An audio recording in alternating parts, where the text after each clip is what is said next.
तो दोस्तों याद रखना, तगड़ा और मजबूत जवान पता कौन होता है? जिसकी नजरें पूरी तरह उसके कंट्रोल में हों। ये अलामत जवानी है। जिस आदमी का पूरी तरह, दो लोग दुनिया में कभी कोई कारनामा सर अंजाम नहीं दे सकते, एक जो हराम खाता हो, एक जिसकी नजर नापाक हो। मोहम्मद बिन कासिम जब यहाँ आए थे ना, तो एक दिन बड़े परेशान थे। तो एक बुजुर्ग कहने लगे, आप क्यों परेशान हैं? कहने लगे, राजा दहर से मुकाबला है और हमारी फौज तो सिंध के रास्ते भी नहीं जानती, जुबान भी नहीं जानती, लड़ेंगे कैसे? 2-4 दिन के बाद उन बुजुर्गों की दोबारा मोहम्मद बिन कासिम से मुलाकात हुई तो बड़े खुश थे। कहा, अब आप क्यों खुश हैं? कहने लगे, वो मेरा मुकाबला नहीं कर सकता, मैंने तहकीक कर ली है। कहा, क्यों? कहने लगे, नज़र का गंदा है, और जो नज़र के गंदे होते हैं वो मैदानों में ठहरा नहीं करते। मैदान के लिए निकलने के लिए पाक जवानी की ज़रूरत होती है, ततहीर मिजाज होना ज़रूरी होता है, पाकीज़ा अफकार और सच्ची और सुच्ची सुथरी सोचों का होना ज़रूरी होता है। इसलिए फरमाया कि मेरा मुकाबला नहीं कर सकता। हज़रत अब्दुल्लाह इब्न हुज़ाफ़ा कमरे में थे, तो वज़ीर की बेटी अंदर सजी संवरी पहुंच गई। जैसे ही आपने इस कुफ्र की चाल को देखा तो तयम्मुम करके नफल शुरू किए। वो सारी रात बैठी रही, रब का बंदा सारी रात इबादत करता रहा। इबादत बड़ा सहारा है, मुसल्ला बड़ा सहारा है अल्लाह के बंदों को। सुबह दरवाज़ा खोला, वज़ीर ने अपनी बच्ची से पूछना चाहता था रिज़ल्ट क्या निकला, तो कहने लगी, पीछे हट जा, अब तेरा मेरा ताल्लुक कोई नहीं, मैंने नबी पाक का कलमा पढ़ लिया। उसने कहा, मैंने भी ज़माना देखा है, पर ये क्या लोग हैं, कस्तूरी के बने हुए, संदल से धुले हुए, कि मैं सारी रात कमरे में रही और 100 और 1000 आदमी जिस जवान का मुकाबला ना कर सके, इतना ताकतवर जवान कमरे में रहा और उसने नजर उठा के ना देखा। ओ कच्चा रंग ललारी वाला जेड़ा चढ़दा ते लैंदा रहिंदा है, ए इश्क तेरे दा रंग मुहम्मद चढ़िया फेर नहीं लैंदा।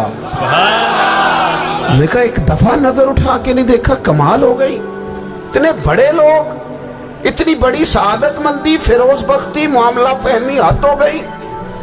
अल्लाहु अकबर। दोस्तों, बादशाह जब पूरी तरह हार गया ना, उसने कहा, मार दो।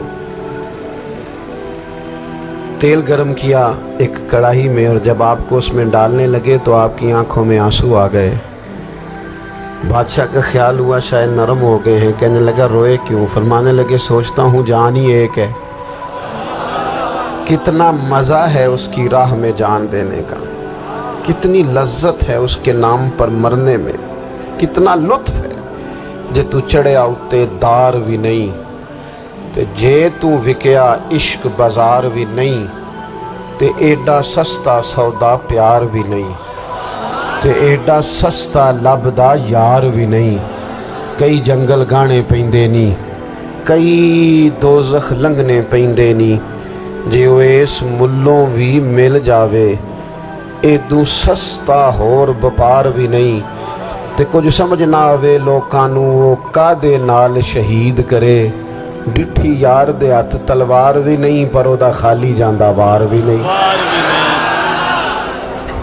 कहने लगे, एक जान है ना, तो दिल करता है हजारों होती तो एक एक करके महबूब के नाम पे कुर्बान करता, जब मेरे पास है ही एक, करूं क्या?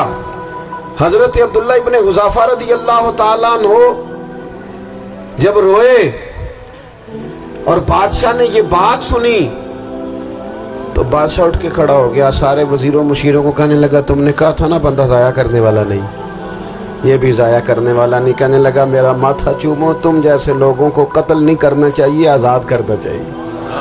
अजीज़, अपनी ज़िंदगी से ना ये बहुत ज़्यादा हिरस, हवस, तमा, और ये किसी बात की भी हो, हिरस सिर्फ पैसों की नहीं होती, शोहरत की भी होती है। ये बीमारी इंसान को इख्तदार की भी होती है, तारीफ की भी बीमारी होती है। ये सारे नुक्स होते हैं लोगों को, और माज़अल्लाह बाज़ जुब्बों कुब्बों के अंदर भी होते हैं, वहां भी पनपते।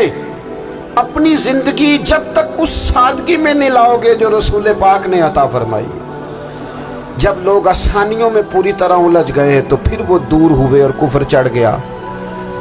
دوسری بات، اللہ کے محبوب صلی اللہ تعالی علیہ وسلم کی محبت ہم سے تقاضا کرتی ہے کہ ہم اس مشن کے لیے کام کریں جس مشن کے لیے رسول پاک نے کام فرمایا ہے۔ ہم سارے کام بڑی مضبوطی سے، سوچ سمجھ کے، تدبر سے، حکمت سے، تقاضوں کو مد نظر رکھتے ہوئے کرتے ہیں سارے کام۔ دین کے کام میں ہمارا مزاج نہیں ہوتا، او ہو جائے گا جی، آپ بسم اللہ پڑھیں جی، شروع کریں جی۔ آپ تقاضوں کو سمجھیں، چیزوں کو دبائیں نہیں، چیزوں پر غور کریں۔ کسی کے ذہن کی سطح پر سوال ابھرتا ہے، اس کا تسلی بخش جواب دیں۔ اپنی زندگی میں دین کے کام کے لیے اپنے آپ کو وقف کریں، اور دین کے کام کے بہت سارے پہلو ہیں۔ ہزاروں لوگوں کو قرآن پاک ٹھیک پڑھنا نہیں آتا،